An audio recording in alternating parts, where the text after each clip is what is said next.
Bonjour à tous, donc on se retrouve aujourd'hui pour parler d'apport d'hydratation ou de soins protéinés à nos cheveux. Donc je l'avais dit depuis longtemps, je crois que depuis même que je publie des vidéos, j'avais dit que j'allais traiter ce sujet-là. Donc maintenant on va y aller tout de suite. Pour parler d'hydratation ou d'apport de protéines, il faut faire attention en fait à la porosité des cheveux et ensuite on pourra équilibrer l'hydratation ou l'apport de protéines apporté à nos cheveux. Donc on va d'abord commencer par la notion de porosité. La porosité, en fait, c'est la capacité de nos cheveux à absorber l'humidité et surtout combien de temps les cheveux vont absorber cette humidité. Il y a trois sortes de porosité pour les cheveux. C'est la porosité faible, normale et élevée. Je vais d'abord vous expliquer en quoi ça consiste, la faible, normale et forte porosité, avant de vous dire comment on peut évaluer ou regarder si vous avez une forte ou une faible porosité. Et à la fin, je vais vous expliquer comment faire vos soins ou adapter vos soins en tout cas selon la porosité de vos cheveux.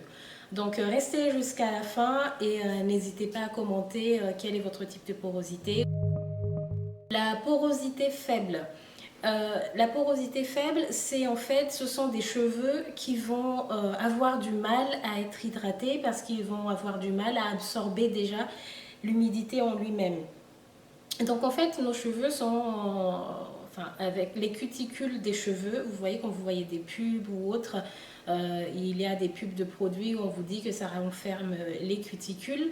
Et bien en fin de compte, la porosité en fait, c'est l'ouverture de ces cuticules-là. Donc si vous avez une faible porosité, ces cuticules vont être très fermées et du coup vous allez avoir du mal à hydrater vos cheveux. Donc si vous êtes une personne qui hydrate beaucoup les cheveux ou qui fait des colorations ou des traitements chimiques et vous avez du mal à les faire pénétrer, vous avez une porosité très faible, c'est-à-dire que vos cuticules sont très fermés. Et tout produit ou tout ce que vous allez essayer de mettre sur vos cheveux vont avoir du mal à entrer dans vos cheveux en fait. Donc ça c'est la faible porosité, c'est-à-dire des cheveux qui ont du mal à absorber l'hydratation. Donc la porosité normale, ce sont des cheveux qui vont absorber normalement l'hydratation et vont mettre un temps plus ou moins long avant d'être secs. Donc ça, c'est plutôt l'idéal d'être à la normale. Une forte porosité, ce sont des cheveux qui vont avoir les cuticules très ouvertes. C'est-à-dire que les cheveux avec une forte porosité, si vous faites une coloration, un traitement chimique ou peu importe, vos cheveux vont l'absorber très rapidement, mais comme les cuticules sont ouverts, ils vont les rejeter très rapidement aussi. C'est-à-dire que par exemple, vous allez faire une coloration, ça va s'absorber très vite, ça va se voir très vite. Une personne à faible porosité va peut-être mettre je ne sais pas moi, 15 minutes avant que vraiment la coloration en adhère et vous, 10 minutes suffiront. C'est un exemple, hein, bien sûr. Et les personnes avec une forte porosité donc, vont absorber tout ce qu'on va mettre sur leurs cheveux très rapidement, mais ensuite vont aussi rejeter, ces cheveux vont aussi rejeter très vite en fait les soins ou l'apport d'hydratation ou la coloration ou le traitement chimique qu'on va faire sur ces cheveux puisque les cuticules sont ouvertes et donc ne retient rien du tout. Donc comment savoir si vous avez une forte, faible ou une porosité normale? Prenez des brins de cheveux, alors n'allez pas tirer vos cheveux ou vous torturer ou quoi que ce soit, mais si vous peignez vos cheveux ou quand vous lavez vos cheveux, s'il y a des cheveux qui tombent ou qui est sur vos peignes, dans ce cas-là, prenez-les. Nettoyez-les aussi au shampoing, il vaut mieux que ce soit fait sur des cheveux propres en fait. Donc vous prenez vos petits brins de cheveux, vous prenez un verre d'eau et ensuite vous mettez vos cheveux dans le verre d'eau. Si au bout de 2 minutes, 2 minutes, 5 minutes, vos cheveux tombent tout en bas du verre dans l'eau, en fait, ça veut dire que vous avez une porosité très très forte. Parce que ça veut dire que les cheveux ont absorbé l'eau et ils sont allés tout en bas en fait vu qu'ils sont plus lourds.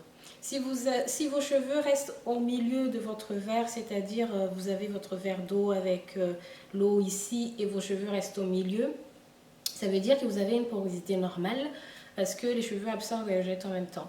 Si vos cheveux vont au-dessus, c'est-à-dire au niveau de toujours le verre, l'eau et vos cheveux arrivent ici au-dessus de l'eau, ça veut dire, enfin pas au-dessus mais tout en haut, ça veut dire que vous avez une très très faible porosité.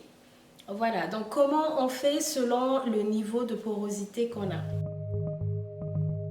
Tout d'abord, je voudrais commencer par ceux qui ont des porosités normales.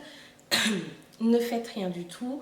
Restez avec vos soins et surtout faites attention à ne pas détériorer la porosité de vos cheveux. Ceux qui ont une porosité faible, c'est-à-dire les cuticules fermées. Pendant vos soins, vous allez souvent en fait avoir besoin de chauffer vos cheveux, par exemple sous un casque ou sous un steamer ou sous une serviette chaude pour bien ouvrir vos cuticules et que les produits, vos soins puissent bien entrer dans vos cheveux. Donc ça c'est nécessaire vraiment pour les personnes qui ont des cheveux à très très faible porosité.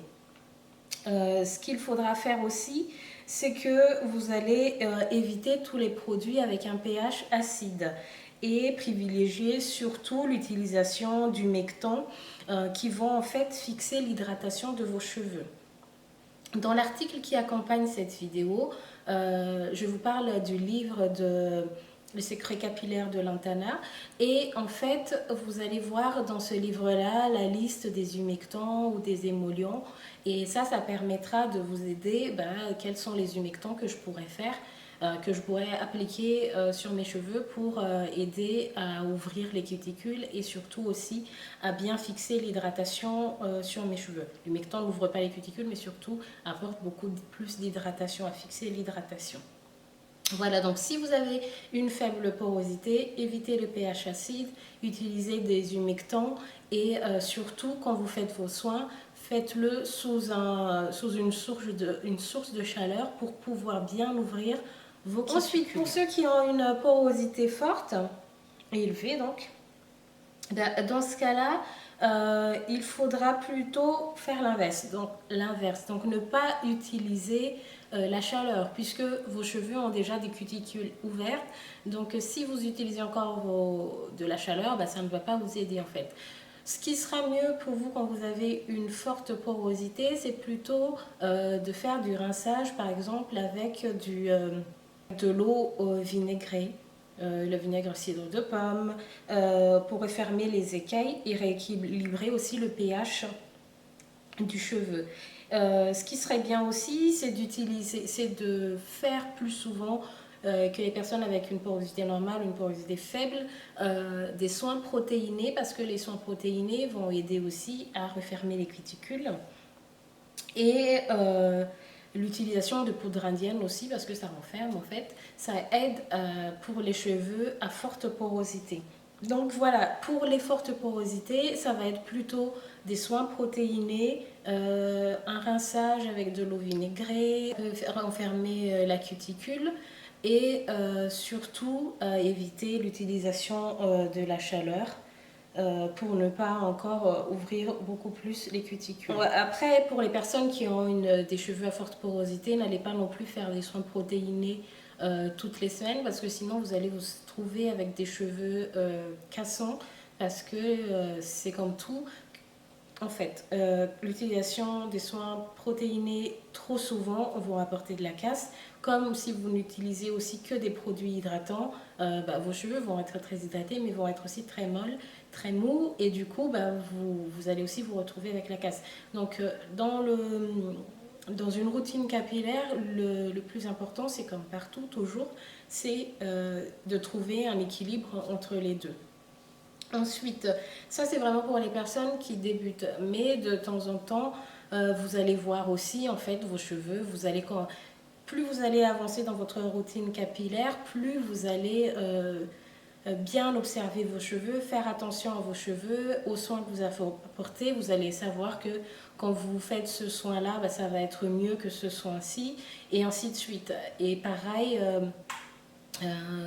pour la porosité, quand on prend les petits brins de cheveux, c'est une partie, c'est peut-être à une partie des cheveux, mais des fois il y a des personnes qui vont avoir différentes porosités sur leurs cheveux, mais en général ça reste quand même homogène. Mais au fur et à mesure, vous allez voir que vos cheveux, moi par exemple, j'ai des cheveux à forte porosité, parce que je sais que quand on fait des soins, des traitements chimiques ou de la coloration, c'est chimique aussi, la coloration ou le défrisage, mes cheveux prennent très rapidement. Mais en fait, ils rejettent rapidement aussi. Une coloration, ça va entrer très vite, mais ça va aussi partir très rapidement si je ne fais pas des soins adaptés avec les cheveux colorés en fait. Voilà, donc c'est ce que je voulais vous dire concernant l'apport d'hydratation et de protéines sur les cheveux. Donc comment repérer rapidement le livre de Les secrets de Lantana vous parle des hydratants et des produits protéinés. Mais sinon, si vous voulez la manière la plus simple pour retrouver en fait des produits hydratants dans la vie de tous les jours, si vous ne voulez pas vous prendre la tête à lire tous les ingrédients sur la liste du produit, un produit hydratant ou en tout cas réclamé comme hydratant, s'il n'y a pas aqua, water, eau en premier ingrédient, ça veut dire que ce n'est pas du tout un produit hydratant. Les produits protéinés, pareil, vous avez sur internet, dans le livre dont je vous parle, dans l'article que je vais mettre en barre d'infos, on va vous dire aussi quels sont comment on peut reconnaître l'apport de protéines dans les produits listés dans les ingrédients. Mais sinon, souvent, en fait, sur les produits, on va vous dire que c'est un produit renforçant. Donc, la protéine apporte de la force et l'hydratation, de l'hydratation, en fait. Voilà, sinon, pour tout ce qui est produits naturels, en humectant, vous avez l'aloe vera, vous avez le miel. Qu'est-ce qu'on peut dire aussi? Tout ça, déjà, c'est de l'hydratant. Après, en protéines, en fait, vous avez l'œuf, la mayonnaise, les protéines de riz, de blé, de soie. Bref, je vous laisse chercher. En tout cas, que ce soit pour l'hydratation ou l'apport de protéines, il faut vraiment que ce soit équilibré. Moi, en soins protéinés, je crois que je vous l'avais déjà montré, mais ce que j'ai moi, c'est le air mayonnaise et les 5 minutes de Afoji. Et en hydratant, j'ai celui de Giovanni et de Keraker. Les soins de Giovanni et de Keraker. Je vous mettrai ici le nom exact des produits pour ne pas vous emmêler les pinceaux. Mais en tout cas, si vous avez des cheveux normaux ou si vous commencez déjà à bien connaître vos cheveux, équilibrez vraiment le soin hydratant et soin protéiné d'un soin à un autre. Voilà, je vais arrêter là parce que sinon la vidéo va être encore très très longue. Donc n'hésitez pas à me demander en commentaire ou en tout cas aussi à me donner des conseils en commentaire si vous avez des connaissances ou des questions sur ces sujets-là. Et si vous aimez ce genre de vidéo, mettez un petit like pour que je le sache et que j'en fasse un petit peu plus. En tout cas, j'espère que vous avez aimé la vidéo. On va se retrouver très vite pour une autre. Et en attendant, d'ici là, n'hésitez pas à parcourir la chaîne pour regarder les différentes vidéos que j'ai déjà mis en ligne. Et aussi le blog où je parle un petit peu de tout ça, de mes soins, pour que vous puissiez vous retrouver dans votre routine capillaire. À très bientôt et n'hésitez pas à vous abonner si vous ne faites pas encore partie des abonnés. Bisous et à très vite.